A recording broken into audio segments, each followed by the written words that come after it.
Hello everyone from San Francisco Chinatown. I'm here with my lovely cousin.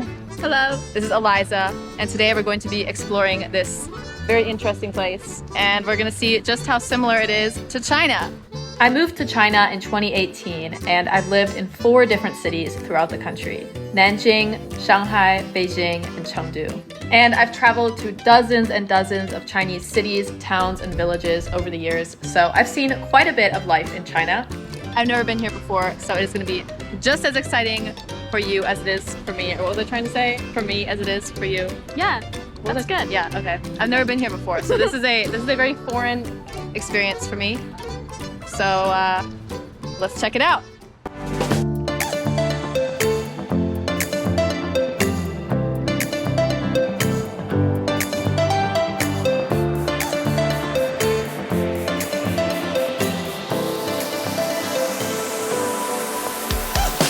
There are all kinds of interesting little details in this place, such as this wall of illustrated fish species. Somebody has a beef with one of these fish because they literally covered it up, yeah, with this fish.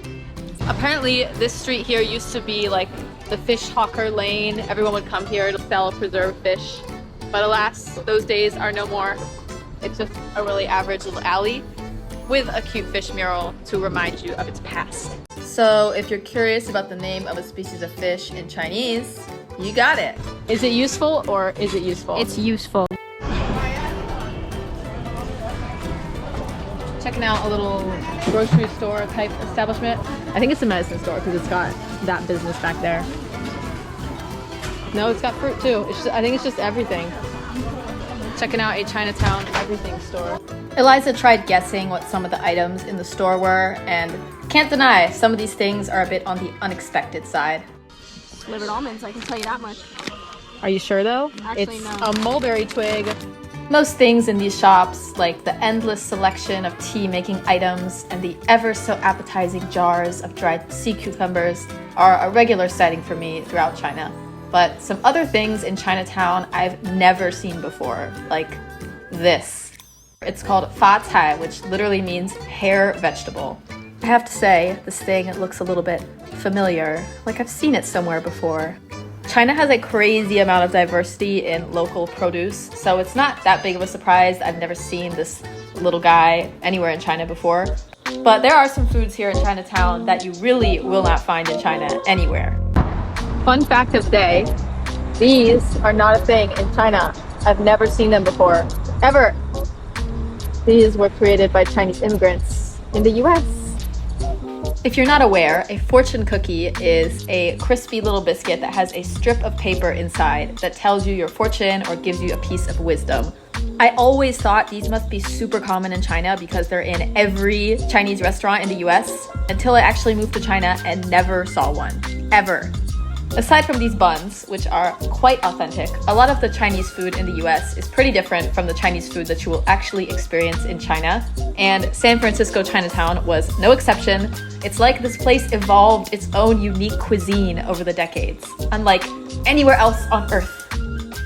This unrecognizable item is hot and sour soup, unlike any hot and sour soup I've seen anywhere on Earth, China or otherwise. And this is a scallion pancake. Also very different from what I was expecting it to be. It is completely unique. It's like fried. All right, you ready to tear that baby up? It's not very spicy, but it's good. Well, you know, we are in the US of A after all, so yeah, it's a very different. The texture is really interesting, and I actually enjoy it. This thing looks so much like a very popular food in China that I eat like all the time, but the whole flavor profile here is different. Like it's the same texture and it's the same thing, but the flavor profile is just completely different. But I'm not a food blogger, so I can't really go into depth. You just gotta use your imagination. Chinatown cuisine, man. It is its own species. If you guys are curious about the cost of Chinese food here in Chinatown, here's your answer. It is not cheap, but it was worth it. It was an experience. It was a culinary adventure. So you might be wondering, what here is exactly the same or almost exactly the same as China? Aside from the bustling vegetable markets and the poetic combination of quaint old buildings with a big skyscraper in the background, these are things you will see all over China. The most China thing here is definitely the park.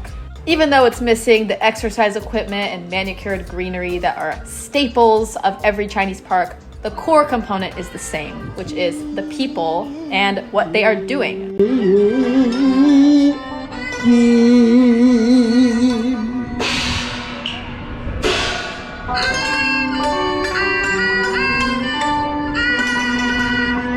知某故無啊。 Feels like I'm back in China again. Everybody's playing board games in the park. Probably gambling.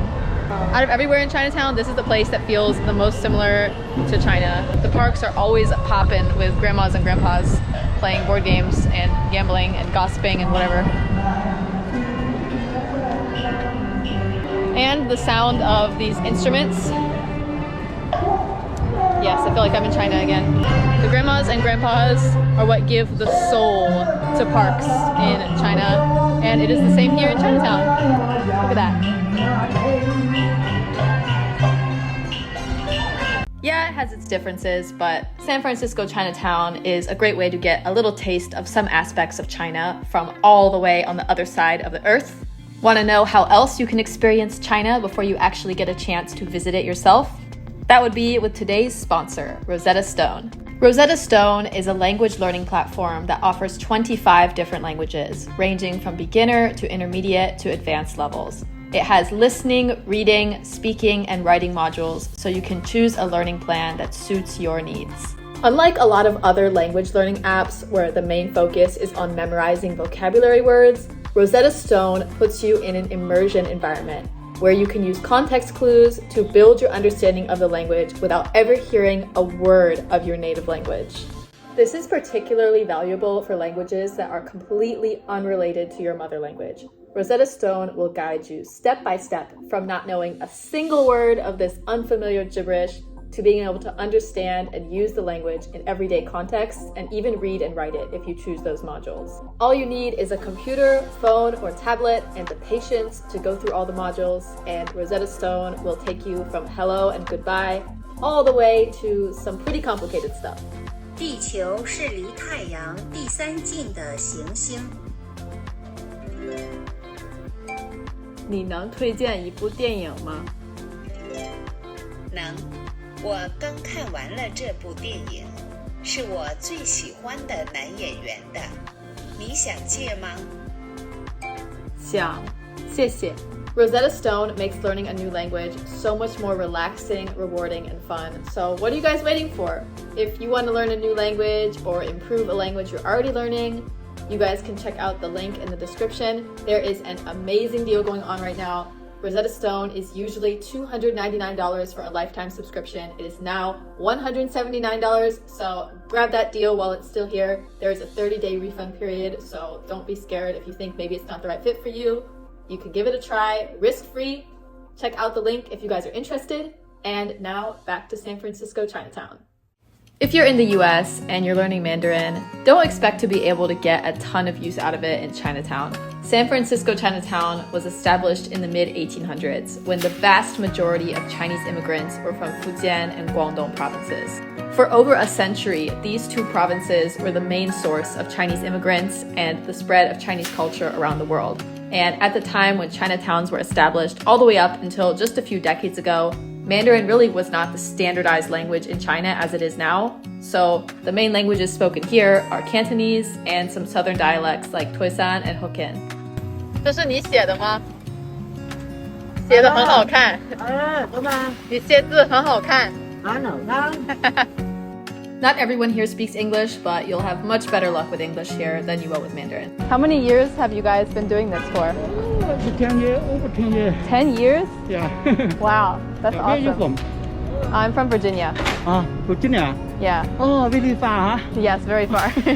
If you want to find a place where you can use the amazing Mandarin that you learned with your brand new Rosetta Stone membership, you can find a more recently established, younger demographic Chinese community, such as Flushing in New York. That is for sure a Mandarin-speaking community, but don't expect any of this cute architecture. it's a trade-off, you know? Although the language barrier with the older generation is a bit of a challenge, 你曉得我講乜？你曉得嘛？ I have always been drawn to Southeast China. It has so many unique superstitions and religious traditions, and not to mention the lion dance. Honestly, I expected the streets all over China to be running wild with these things during Chinese New Year season, but actually, the only lion dance performances I have ever seen were in Guangdong province. I wish their habitat would expand a little further because they're a lot of fun. Even though it's autumn, we were fortunate enough to run into one of these performances in Chinatown, where it's Chinese New Year all year round, apparently. In Chinatown, lion dances can happen any time of the year. It doesn't matter if it's Chinese New Year or whenever. It can happen anytime. Yes, we're very lucky we got here just as it's starting, so heck yeah.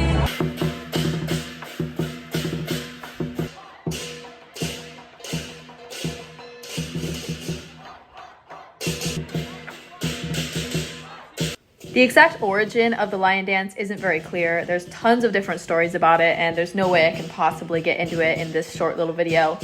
A more straightforward fact to share is that the purpose of this lion dance is to get rid of evil spirits and to summon good luck and fortune. So hopefully this lion dance helped cleanse Eliza and I of our evil spirits, but even if it didn't, it was still very enjoyable to watch. I mean, look at this little guy. Isn't he cute?